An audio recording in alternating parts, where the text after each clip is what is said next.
For all of his life until now, Nicholas Adasiak would walk along the beach in his hometown and dream of being elsewhere. "Either I think about the war, either I think about the bad weather," he said of the notoriously grey skies in the northern tip of France. But now at 48 years old, the lifelong Dunkirk resident is feeling a boost of pride in his own city. Dunkirk, one of the summer's hottest movies, has earned $234 million US worldwide.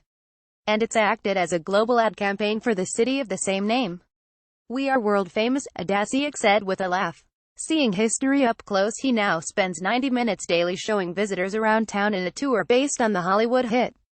The walk stops every few minutes along the beach and outside nondescript houses, spots where the movie was filmed.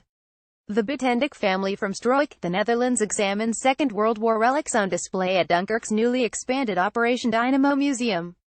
Thomas Daigle CBC director Christopher Nolan's blockbuster smash tells the tale of Operation Dynamo, considered the greatest wartime evacuation of all time. In May 1940, German troops had Allied forces cornered in Dunkirk. In a last-ditch rescue effort, Britain sent more than 800 ships, naval vessels, yachts and fishing boats, across the English Channel. Some 338,000 British and French troops were saved. Winston Churchill called their rescue a miracle. On his walking tour, Adasiak does explain the city's history. Most tourists, though, seem just as interested in the movie's behind-the-scenes anecdotes. The business that scored a €700,000 $1 million CDN contract to sell lumber to the production company. The movie's 1,500 extras, some of whom were locally hired, are the downtown streets covered to look older and dirtier. Filmed where it happened. Big-budget war movies aren't always shot where the action really took place. A previous film about Operation Dynamo was entirely produced in Hollywood. Steven Spielberg filmed the Normandy, France-based epic Saving Private Ryan in Ireland. Tour guide Nicholas Adasiak shows Second World War-era aircraft while explaining how Operation Dynamo unfolded. Thomas Daigle CBC Nolan's production is believed to have injected as much as €9 million $13.3 million CDN into Dunkirk's economy. Depending on the weather, between 10 and 30 visitors take the movie tour on any given day, a small fraction of the influx of tourists newly attracted to Dunkirk this summer.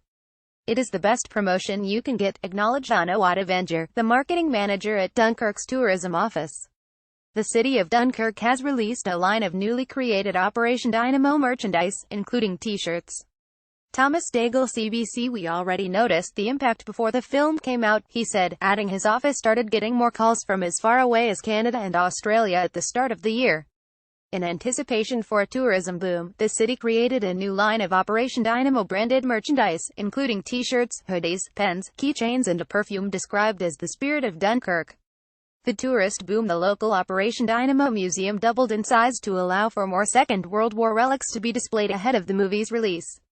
The museum would previously see 100 tourists a day, but this summer is welcoming at least 300 daily. "These guys laid the groundwork," said John Patterson of the soldiers honored at the museum. "That allowed my dad, for example, to come over to Britain from Canada, and then embark on his exploits later in the Second World War." Dunkirk shows the heroism and sacrifice of those raw, often bewildered young men on the beaches of a land occupied and overrun by fascist thugs. Patterson, from Vancouver, had long planned to visit Dunkirk. But most other tourists at the museum appear to have been drawn to the city this summer after seeing the movie or even just hearing of it. "Having seen the trailer of the movie, we thought it would be a great idea to come here and see it in person," said Carmela Russo, from Italy, where Dunkirk will only be released later this summer. "We wanted to get spiritually ready," added her son, Riccardo Lachine, who recently finished a history degree. "Dunkirk is unlike any war movie you've ever seen." 538 The city plans to tally the number of additional tourists at the end of the summer. For Adasiak, the tour guide, the scale of the opportunities for Dunkirk became clear on a visit to New York with his daughter earlier this summer. Among the brightly lit signs in Times Square was an ad for the movie with giant letters spelling Dunkirk. "It was a very, very big surprise," said Adasiak. "I saw my beach in New York, the same beach he would once walked along, hoping to be transported elsewhere.